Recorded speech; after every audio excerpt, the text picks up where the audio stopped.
bridging the gap for implementation of innovation and technology. Altair Training Solutions, my name is Kevin Levija. The purpose of this presentation is to first identify the 5 adopters of the technological diffusion based on Rogers' diffusion of innovation theory. I will then discuss in the first couple slides the first 3 groups of the early adopters and how to utilize their inclinations to approve the changes using technology and innovation in order to reach the common goal of the implementation. Next, I will discuss the later adopters more specifically and how I would work with them to get the same goals of adopting the innovation using Christ's life as an example. I hope to show how leading the system by following Christ's example will be more advantageous than not. First, I'd like to talk about innovators. These are the people who are not afraid to fail. They're the ones usually are taking most of the risk, and they're okay with that. They're considered the gatekeepers. If you've ever heard the term thinking outside the box, it's kind of where it originated from. They're going outside the norms of the social norms that they reside in and getting ideas and bringing them into what they want to implement into their field of study. They are technically inclined for the most part. Generally speaking, they're going to be very educated on very many things, and that's what gives them kind of the eccentric attitude to invent or to innovate, if you will. Because of some of these attributes, they're not necessarily respected by all the members of the social group or the social system that they are within, but they do bring in new ideas that can definitely help that system.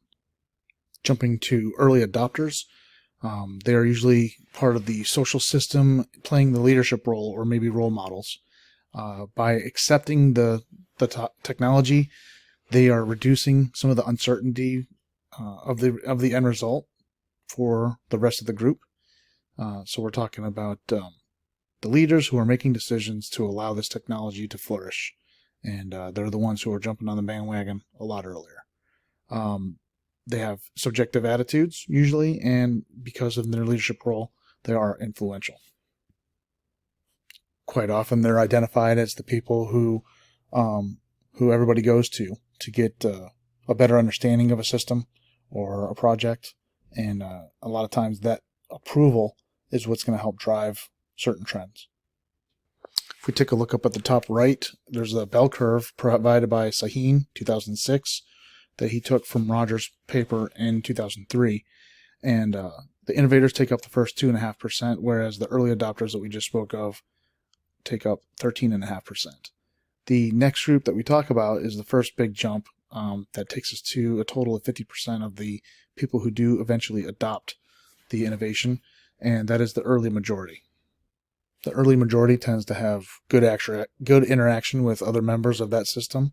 They don't necessarily have a leadership role that the early adopters have, but they do have a lot of good interpersonal networks, and those interpersonal networks are very important. But they are not necessarily leaders, but they are confident followers. The late majority, they have a tendency to wait for most of their peers to go ahead and accept the technology or innovation, and we can see that as they are later on the bell curve, the later half. They tend to have skeptical views, and they are followers, not necessarily leaders. Some of the external pressures that are put on this group could be either economic or peer pressures, but that is usually something that has to happen in order for them to accept or adopt the innovation. Last is the laggards, who have generally a traditional viewpoint.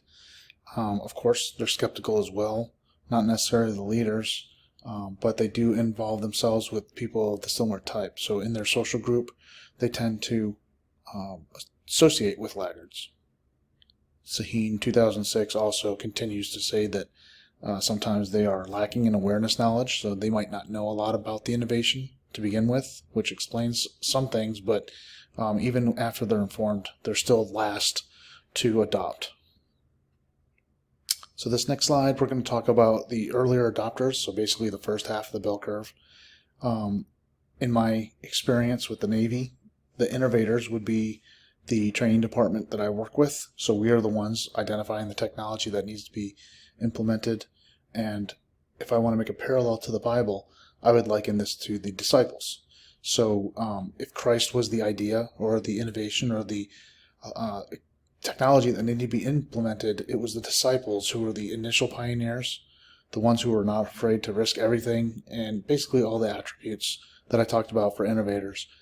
That's the role that the disciples played in order to get the word, the good news, spread throughout the world.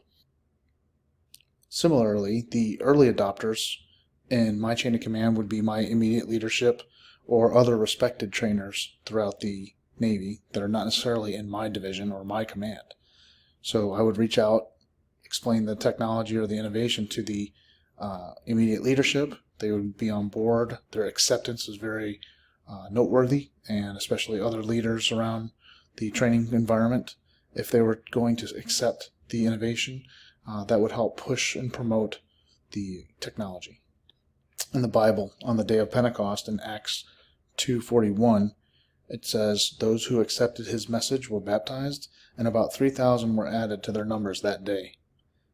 This is how I see the early adopters, the people who just received the message. They didn't have to see miracles. They didn't have to be technically involved. They just were informed about it, and they were willing to accept it. That's the way I see as the early adopters in the Bible. The early majority, which is, of course, the largest section, the 1/3 of the first 50%. These are the people who I would consider in the Navy that are the knowledgeable sailors, the sailors who are looking for that edge, looking for that efficiency, the ones who want to bring on more duties in order to eventually make less work for themselves. Things of that nature. Those are the ones who are going to jump on board to the ideas, and that's the way I see how the early Christians were as the Bible comes out, or when they first heard of Christ. They didn't necessarily have to be there for a sermon, but as the word got spread, they were on board just as easy. This specific group of adopters, the earlier adopters, these are your cheerleaders. These are the ones that, if I was working on this project, in order to help promote it, these are the ones who are going to get on early aboard in order to help work the innovation, to promote the innovation. So there's a lot of people who are energized at this point in order to get the other half to fall in line, which we'll talk about next.